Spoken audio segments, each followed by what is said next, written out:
المرسلين والصحابة والقرابة والتابعين تابع التابعين من تبعهم بإحسان إلى يوم الدين وخصوص الخصوص جميع مشايخنا مشايخ السدوغيري أولا وآخرا سابقا لاحقا ثم خصوصا إلى شيخ شارب إلى الله سنن gunung jati وخصوصا إلى شيخ البيجوري ثم خصوصا إلى مؤلف الكتاب هذا القارئ وخصوصا إلى مؤلف الكتاب متن التقريب وخصوصا الخصاص إلى أبينا وأمنا وأستاذنا أستاذنا لمشايخنا إن الله يلي درجات في الجنة يدعلنا من بركاتهم ودعائهم وأسرارهم وأنوارهم وعلومهم ونفاتهم في الدين الدنيا والآخرة إلى حضرة النبي الفاتحة. أعوذ بالله من الشيطان الرجيم بسم الله الرحمن الرحيم.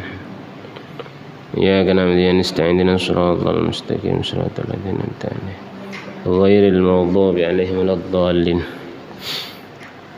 Bismillahirrahmanirrahim. Assalamualaikum warahmatullahi wabarakatuh.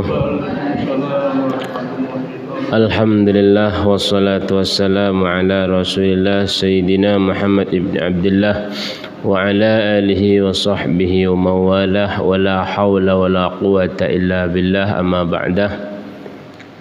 Para jamaah, bapak-bapak, ibu-ibu yang alhamdulillah sampai hari ini masih aktif ikut kajian, semoga kegiatan ini menjadi saksi kita di hadapan Allah Subhanahu wa taala agar dimasukkan ke surganya.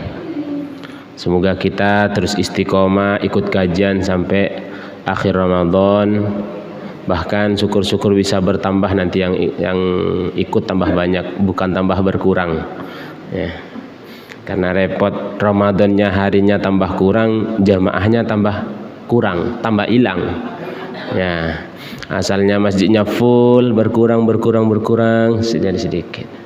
Insyaallah nanti barangkali sama DKM-nya di akhir-akhir Ramadan ada door prize buat yang ikut kajian tiap subuh, biar semangat ya. Sekali-kali penting itu ya. Jangan THR udah biasa, door prize langsung ya.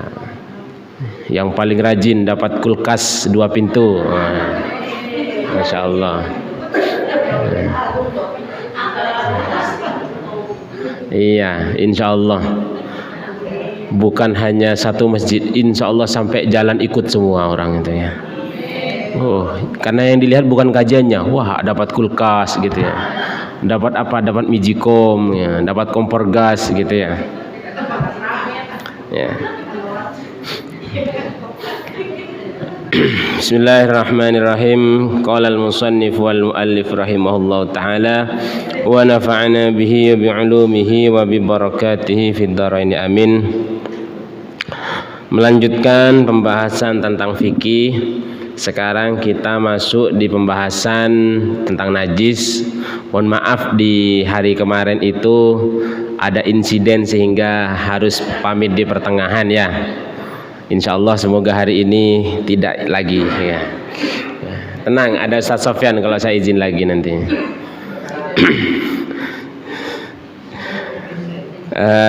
Kita masuk di pembahasan tentang najasah.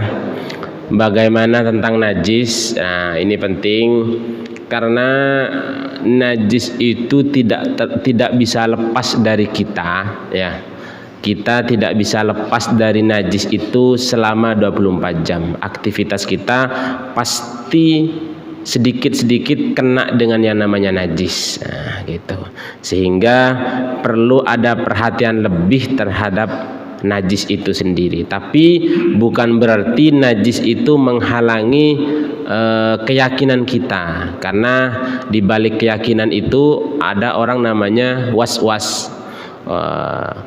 Ada air mau wudu dianggapnya di atasnya najis sehingga dibuka terus. Nawa itu gitu kan ya. Ada orang mau mandi dicari air, seakan-akan dicari hati dari air itu sendiri gitu. Padahal ya air tetap air gitu kan. Yang penting air itu udah benar suci, udah kita bisa pakai dan seterusnya. Kemudian najis itu sendiri itu apa ya? Najis itu adalah kullu ainin haruma tanawuluha 'alal itlaqi halatal ikhtiyari ma'a suhulatit tamyiz. Jadi najis itu adalah setiap sesuatu yang tidak diperbolehkan diambil secara mutlak. Artinya ya pokok ada najis yang nggak bisa kita sentuh. Kenapa? Karena ya kalau kita sentuh berarti kita kena najis jadinya gitu loh. Kemudian juga ma'a suhulatit tamyiz, najis itu mudah dibedakan mana najis mana tidak. Ya, contohnya ya kotoran. Masa iya kita lihat kotoran suci, rata-rata kotoran itu najis. Kemudian juga najisnya najis itu ya, najisnya barang najis ya, itu bukan karena najis itu dimuliakan atau karena diharamkan, bukan juga lalistikdzariha, bukan karena dianggap jijik, bukan juga karena membahayakan pada badan atau akal. Karena ada contohnya dianggap jijik tapi tidak najis. Ya, kira-kira para jamaah tahu nggak? Apa yang dilihatnya jijik kita nyentuh aja jijik, tapi tidak najis. Tahu nggak apa? Yaitu mani. Coba, kira-kira kita melihat mani itu jijik enggak? Jijik ya. Dan kita itu dijadikan dari mani, min nutfatin amsyaj, kan gitu kan ya.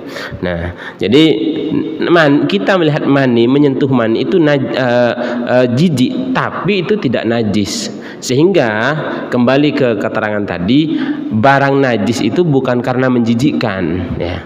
Cuma rata-rata barang najis memang menjijikkan. Cuma ada yang tidak menjijikkan tapi tetap najis gitu loh.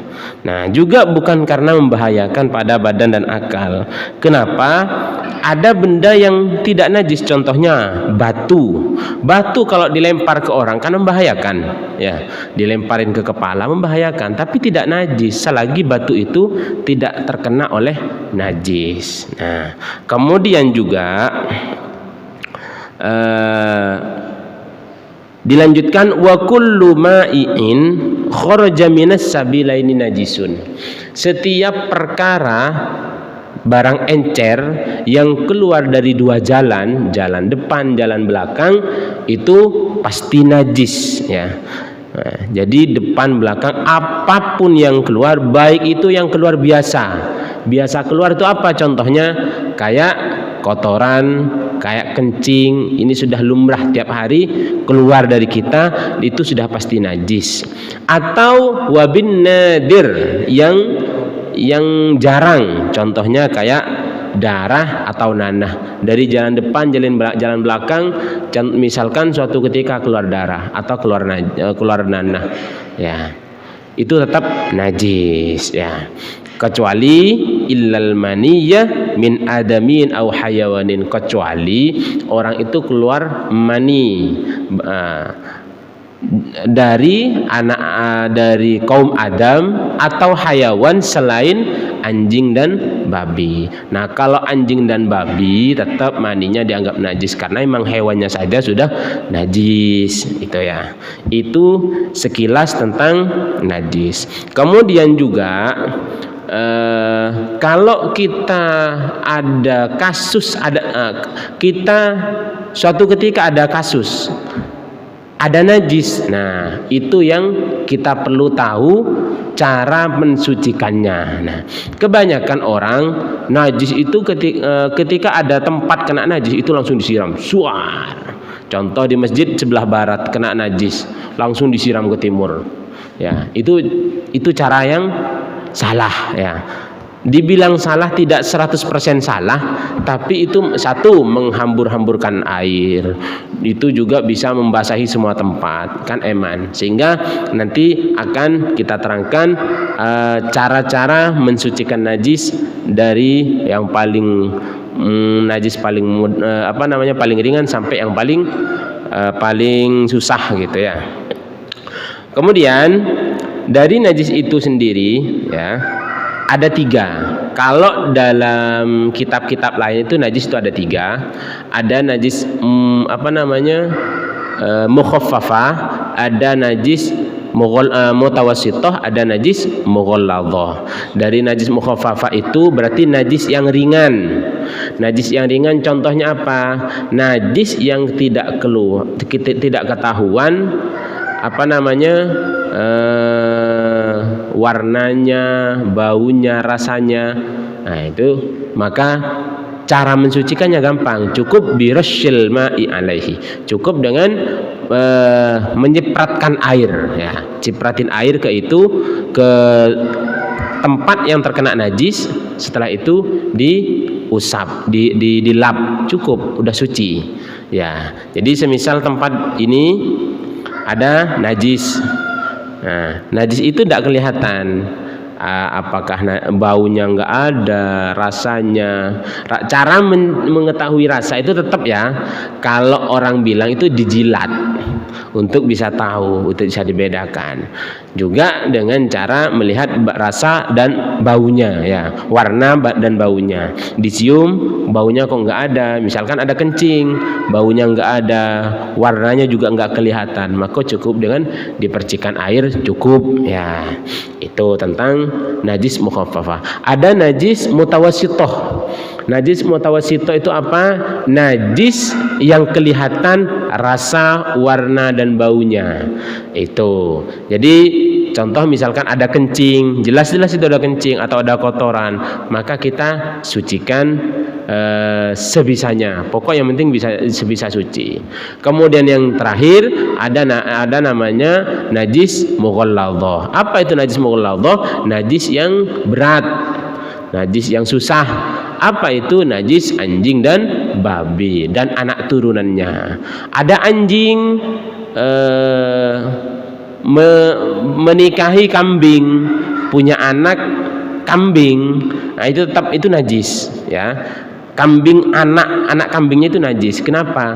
Itu peranakan kambing dan anjing, ya, gitu ya. Jadi anjing meskipun tidak nikah dengan anjing, ya, istilahnya pernikahan, ya, padahal bukan nikah, ya, asal ada dihajar aja gitu kan, ya bahasanya menikahi, ya Bang Oni, ya. Ada anjing sama anjing, peranakan anjing. Anjing dengan kucing, peranakan kucing misalkan, itu najis. Anak kucingnya itu bukan kucing yang tadi yang dinikahi, tapi anak kucingnya, hasil dari dua ini, gitu. Jadi itu najis. Sampai apapun yang berkaitan dengan anjing itu ya najis semuanya, ya. Makanya kalau terkena najis anjing dan babi itu namanya najis mughalladhah, najis yang berat. Cara mensucikannya dibasuh dengan 7 kali air, dengan 7 kali basuhan, salah satunya dicampuri dengan debu. Artinya contoh di tangan kena gigitan anjing, atau kena jilatan lah paling ringan, maka ini harus dibasuh, digosok sampai 7 kali. Kemudian nanti salah satu gosokannya atau anunya itu campurin dengan debu, gitu. Nah, cuma ini kan teori tentang najis. Nah, ketika kenyataan di lapangan yang terjadi itu bukan seperti itu. Contoh di masjid, di pertengahan, di tengah-tengah masjid ini ada najis, ada tai cicak misalkan, atau ada anak ngaji kencing di situ, ya. Cara mensucikannya gimana? Nah, cara mensucikannya adalah jadikan najis itu najis yang mukhaffafah, atau kalau dalam kitab Fathul Qorib, ya, itu bukan 3 tapi dibagi jadi 2, ya. Karena kalau mughalladhah itu sudah pasti tahu orang, ya. Mughalladhah itu ya namanya najis anjing dan babi. Diistilahkan kalau dalam kitab ini itu najis hukmiyah, najis ainiyah. Hukmiyah itu tidak kelihatan, najis ainiyah itu kelihatan, ya. Nah, ketika ada anak ngaji kencing contohnya, cara mensucikannya gimana? Najisnya, kencingnya itu dilap sampai betul-betul kering dan warna baunya itu tidak kelihatan, gitu. Baru setelah itu disiram dengan air lagi. Setelah kering disiram dengan air lagi sedikit saja, tidak usah banyak-banyak, bukan suar, bukan begitu. Dikasih air sedikit, setelah itu sudah dilap dengan lap yang lain, sudah suci. Daripada harus nyiram sampai keluar masjid. Soalnya kalau pakai teori zaman dulu ya, saya masih sama-sama ngaji dulu, tidak ngerti cara mensimpelkan najis itu. Ada najis di sini di depan, jadi najis itu disiram sampai keluar masjid itu. Itu teori dulu saya mengaji, ya. Bukan teori dari Pak Guru, teori dari teman-teman, ya. Pernah kejadian di rumah di musala dulu ngaji, jadi ada najis di tempat di depan mimbarnya imam. Itu disiram sampai ke halaman. Akhirnya satu musala itu basah semuanya, libur sholatnya jadinya. Ya, nggak ada sholat berjamaah. Suruh pulang sholat di rumah masing-masing karena nggak ada tempat, ya. Itu kan repot. Pas Masjid Nurul Salam subuh ada orang mabok di depan, bukan mabok, muntah ya, orang muntah di depan, disiram ke belakang. Subuhnya libur sampai kajian subuhnya hilang, ya. Jadi itu teori dalam kita mensucikan najis. Nah, itu cara mensucikan najis. Kemudian